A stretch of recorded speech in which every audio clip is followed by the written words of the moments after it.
మెలకు కలిగి జీవించున్నట్లుగా ప్రార్థన. అతి పరిశుద్ధ తండ్రి, మీ పరిశుద్ధ నామమునకు మహిమ కలుగునుగాక. తనకు మెలకువ లేని కారణమున తన హృదయం అనే మంచి పొలంలో చల్లబడిన మంచి విత్తనాలైన వాక్యానికి మధ్యలో శత్రువైన అపవాది వచ్చి కలుపు అనే కల్మషాన్ని చల్లగా ఆ హృదయములు ఎంత మంచి ఉందో అదే పరిమాణంలో చెడు కూడా విస్తరిస్తూ ఉందయ్యా. ఇదంతా మాకు మెలకువ లేని కారణము చేతనే. మెలకువ లేకపోవడంతో నువ్వు వెలిగించిన ఆత్మ అనే దీపాన్ని అనేక మంది ఆర్పివేసుకున్నారయ్యా. ప్రార్థన మెలకువ అనేది మా జీవితంలో లేకపోతే నిరాకడలో మేము నీతో పాటుగా రావడం అనేది బహు కష్టమే కదా తండ్రి.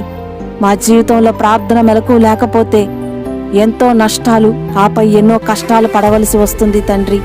కావున మా మీద దయ ఉంచి మా ఆత్మకు నీ రాకడ వరకు ప్రార్థన మెలకువను దయచేసి నీతో పాటు మమ్మలను కొనిపోమని క్రీస్తు యేసు నామములో ప్రార్థిస్తున్నాము తండ్రి. ఆమేన్.